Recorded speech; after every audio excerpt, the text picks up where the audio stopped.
So I get asked a lot around why do brands need a measurement framework?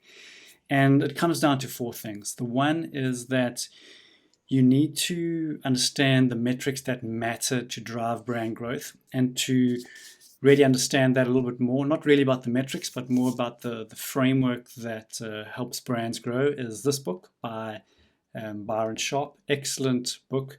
And he really brings the marketing or the science to marketing, which is really lays the foundation to what we're doing here at MeasureByte. Now, why that is important is you start building what we've got as a measurement framework, and you look at the data points that will drive brand growth across awareness, consideration, acquisition, and advocacy. Then the second point is attribution. Now, for me, attribution has become way too complicated.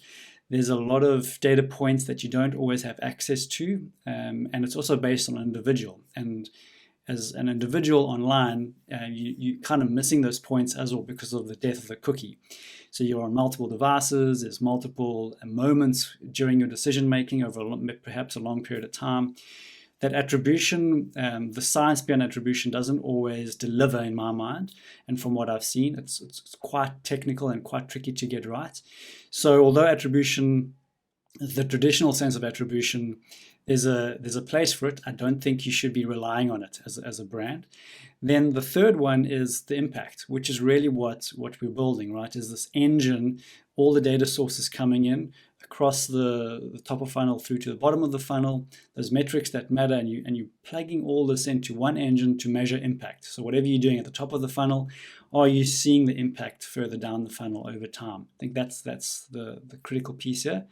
Then the fourth one is what I've got here on my screen, is how we break down the silos. And you've got the traditional way of owned, or the old way of reporting across owned media, paid media, and earned media. So you've got digital marketers producing reports from Google Analytics.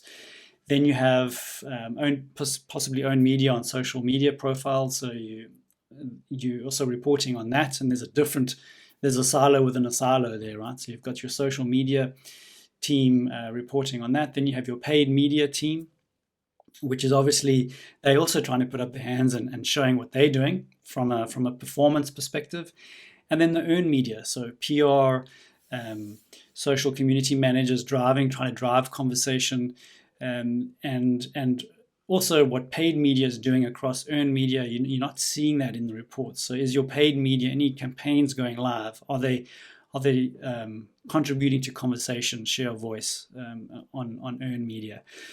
So naturally, you see these silos, and you're getting different reports, different types of reports from different partners, teams, agency partners, etc. And what we're doing is at MeasureByte is we're building this measurement framework across the funnel and across the media types to integrate everything into one. Now, the starting point to this is really by creating awareness.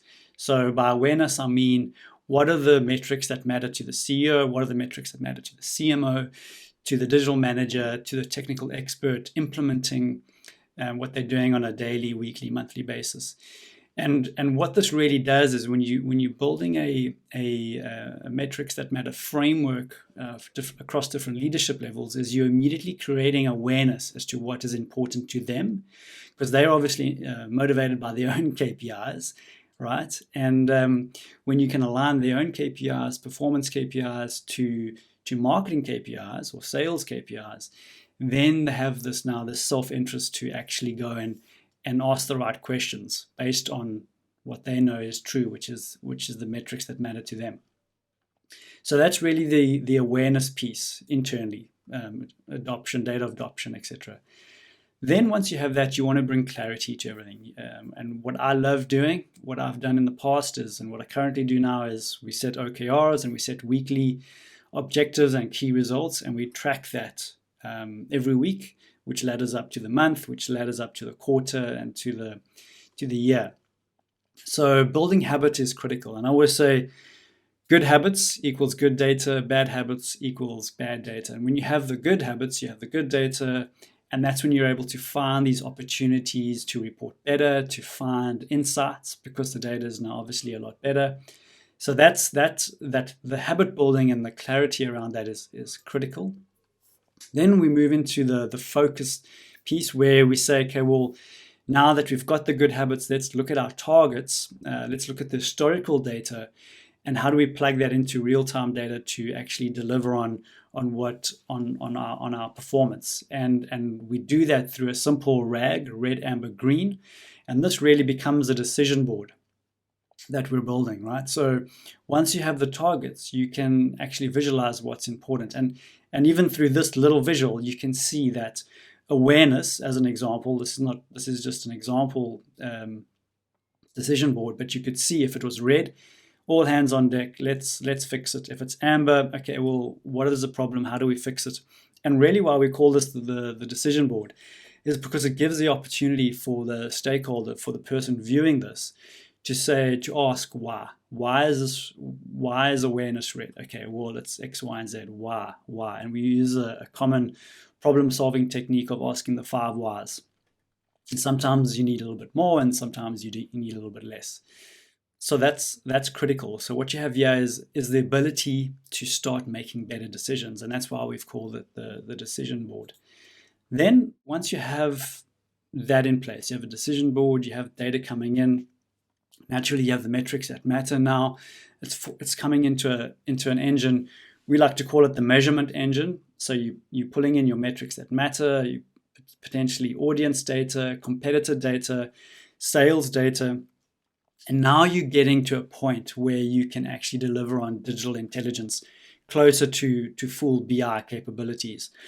But what we're seeing is that companies try and go straight into full BI, and they don't have these foundational processes in place. So that's really what MeasureByte is working on. To find out more, to stay tuned, subscribe to our YouTube channel. We're going to be sharing more information, more detailed explanations on this topic. So stay tuned.